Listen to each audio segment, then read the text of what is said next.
الحمد لله نحمده ونستعينه ونستغفره ونؤمن به ونتوكل عليه ونعوذ بالله من شرور أنفسنا ومن سيئات أعمالنا من يهده الله فلا مضل له ومن يضلله فلا هادي له ونشهد أن لا إله إلا الله وحده لا شريك له ونشهد أن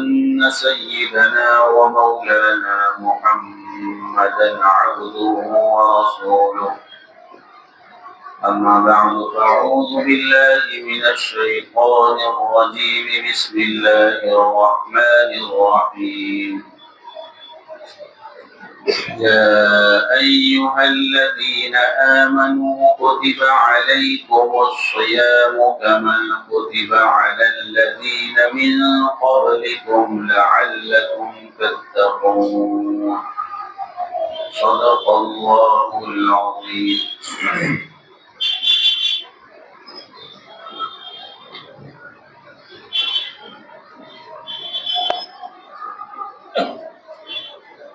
اللہ رب العزت نے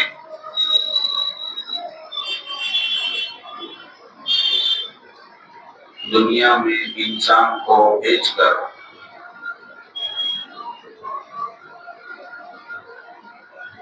انسان کے دونوں طرح کے جذبات اس میں رکھے۔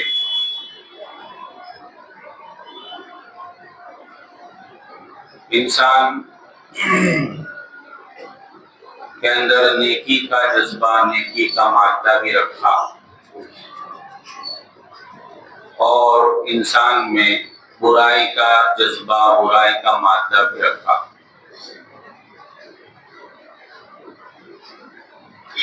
اگر اپنے جذبات کو صحیح استعمال کرے اور جو جذبات اسے گناہوں کی طرف ابھارے اس سے اپنے آپ کو روکے،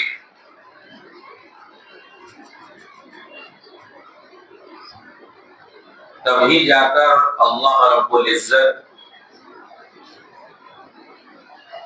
اسے امتحان میں، جو کہ یہ دنیا دارالامتحان ہے، کامیاب کرتے ہیں۔ ایک آدمی یہ ہے جس کے اندر ایک کام کرنے کی صلاحیت ہی نہیں، اور اس آدمی کو جس کے اندر اس کام کی صلاحیت نہیں ہے، یوں کہا جائے کہ بھائی تجھے یہ کام نہیں کرنا ہے، اور پھر وہ آدمی اس کام سے بچتا ہے، تو اس میں اس کا کوئی بظاہر کوئی کمال نہیں کہ اس میں وہ صلاحیت ہی نہیں کام کرنے کی۔ جیسے مثال کے طور پر ایک اندھے کو یوں کہا جائے کہ بھائی تجھے وہاں نہیں دیکھنے کا، یہ نہیں دیکھنے کا، غلط جگہ نگاہ نہیں ڈالنے کی، تو کہیں گے کہ بھائی یہ تو اندھا ہے، یہ کہاں نظر ڈالے گا، یہ کہاں دیکھے گا، اس کے اندر وہ صلاحیت ہی نہیں۔ اللہ رب العزت نے دنیا میں انسانوں کو بھیج کر دونوں طرح کی صلاحیت رکھ کر اب کہا کہ تمہیں یہ کرنا ہے اور تمہیں یہ نہیں کرنا ہے۔ جس کام کو کرنے کا حکم دیا ان کو بجا لانا ہے، اور جن کاموں سے بچنے کے لیے کہا ان سے اپنے آپ کو بچانا ہے۔ تب جا کر کہا جائے گا کہ اس بندے نے جو احکامات اس کو دیے تھے اس پر مکمل عمل کر کے یہ ہمارے پاس آیا ہے، انعام کا مستحق ہے، اس کو جنت دی جائے۔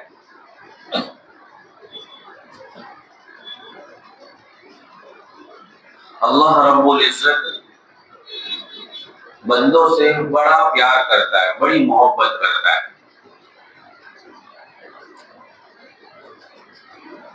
اللہ نے اپنے بندوں کو کامیاب کرنے کے لیے الگ الگ طریقے سے الگ الگ مواقع عطا فرمائے، موقع دیے کہ تم ان مواقعوں سے، ان موقعوں سے فائدہ اٹھاؤ اور ان کو خوب وصول کرو تاکہ تم اپنے انعام کے مستحق بن سکو۔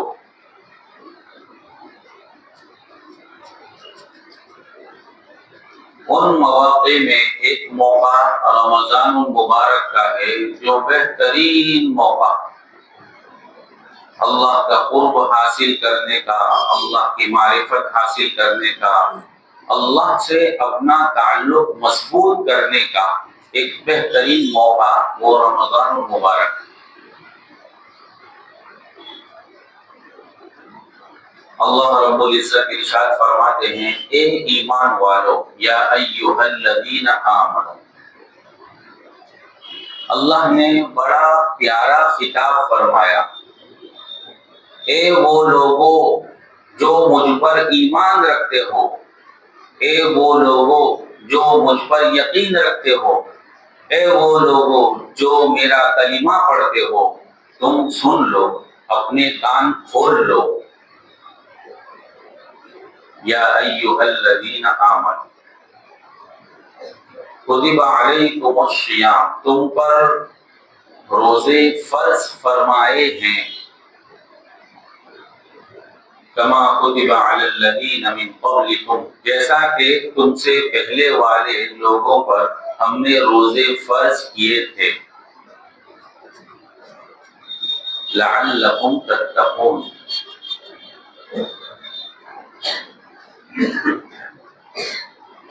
آدمی کوئی کام کرتا ہے تو اس کا ایک مقصد ہوتا ہے، اور جب وہ کام کرنے پر وہ مقصد پورا ہوتا ہے تو انسان کہتا ہے کہ بھائی میرا جو مقصد تھا وہ حاصل ہو گیا۔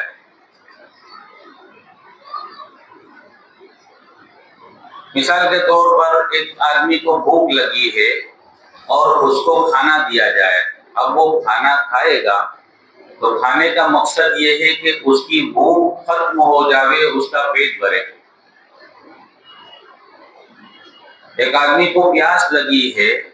اور اس کو پانی دیا جائے، وہ پانی پی کر کہے گا کہ میری پیاس بجھ گئی، پانی پینے کا جو مقصد تھا وہ مجھے حاصل ہو گیا۔ اللہ نے روزوں کو فرض فرما کر اس کا مقصد خود بیان کیا کہ اے میرے بندو، ہم نے تم پر روزوں کو جو فرض فرمایا ہے اس کا مقصد یہ ہے کہ تم تقوی والے بن جاؤ، اللہ سے ڈرنے والے بن جاؤ۔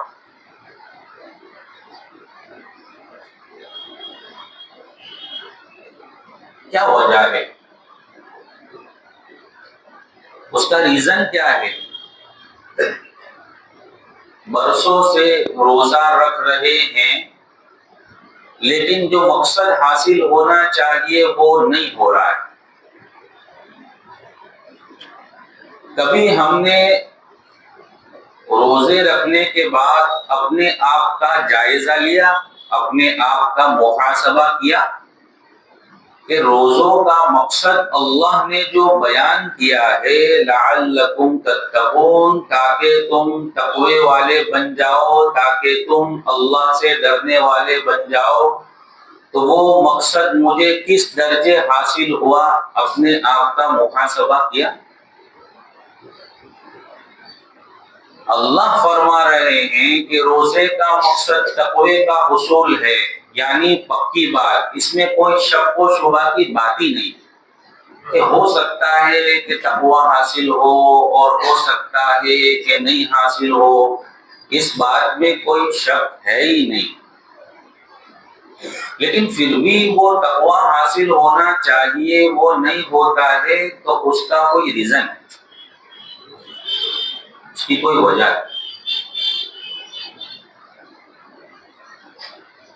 لعلکم تتقون، تاکہ تم تقوی والے بن جاؤ۔ روزہ جو رکھنا چاہیے تھا اس کے جو مقاصد ہے، اس میں جو چیزیں کرنی ہے، اس میں جن چیزوں سے بچنا ہے، اس روزے کو جس طرح رکھنا ہے اس میں کہیں کمی ہے۔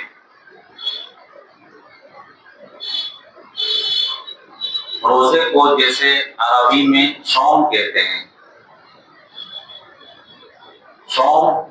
کا لغوی ترجمہ ڈکشنری میں دیکھا جائے تو اس کا ترجمہ ہوگا رکنا، اور شریعت کی اصطلاح میں صوم کہتے ہیں صبح صادق سے غروب آفتاب تک نیت کے ساتھ کھانے پینے اور جماع سے رکنے کو۔ صبح صادق سے غروب آفتاب تک نیت کے ساتھ۔ اگر ایک آدمی ایک دن دو دن بھوکا رہے، کوئی نیت نہ کرے تو اس کو کہیں گے نہیں کہ یہ روزے دار ہے، اس کا روزہ بھی نہیں۔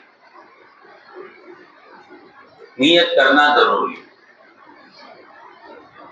صبح صادق سے غروب آفتاب تک نیت کے ساتھ کھانے پینے اور جماع سے رکنے کو صوم کہتے ہیں۔ ایک عمل کا ظاہری ڈھانچہ ہوتا ہے اور ایک عمل کا باطنی کیفیت ہوتی ہے، روحانیت ہوتی ہے، باطنی چیز ہوتی ہے، اندرونی چیز ہوتی ہے۔ ظاہر پر تو عمل کر لیتے ہیں کہ ایک آدمی جب روزہ رکھتا ہے تو نہ وہ کھاتا ہے، نہ پیتا ہے، نہ بیوی کے قریب جاتا ہے، لیکن اس کا باطن، اس کی روحانیت، اس کے اندر جو جان پیدا ہونی چاہیے، اس کو حدیث میں مختلف جگہ پر بیان کیا کہ آدمی روزے میں جہاں ظاہری کھانے پینے سے رک رہا ہے وہاں وہ اپنے آپ کو گناہوں سے بچاتا ہوا، غیبت سے اپنے آپ کو بچاتا ہوا، اعمال میں اپنے آپ کو لگاتا ہوا وہ اپنا روزہ گزارے، اپنا دن گزارے۔ ایک آدمی بیمار ہے اور وہ دوائی بھی کھاتا ہے اور تھوڑا سا زہر بھی کھا لیتا ہے، مقوی غذا، طاقت کی چیزیں بھی استعمال کرتا ہے، لیکن اس کے ساتھ کچھ نقصان دہ چیز بھی استعمال کرتا ہے، اور پھر شکایت کرتا ہے کہ مجھے اتنے عمدہ معجون اور طاقت کی چیزیں کھانے کے باوجود مجھے جو طاقت حاصل ہونی چاہیے وہ کیوں نہیں ہو رہی؟ تو اللہ فرماتے ہیں کہ تم روزہ رکھو تاکہ تمہیں جو روزے کا مقصد ہے، تقوی کا حصول، وہ حاصل ہو جائے۔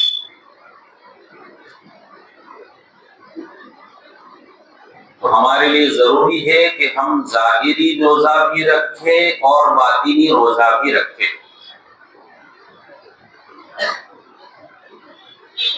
اللہ نے روزوں کو فرض قرار دیا، اور صرف فرض قرار دے کر، مبارک مہینے کو دے کر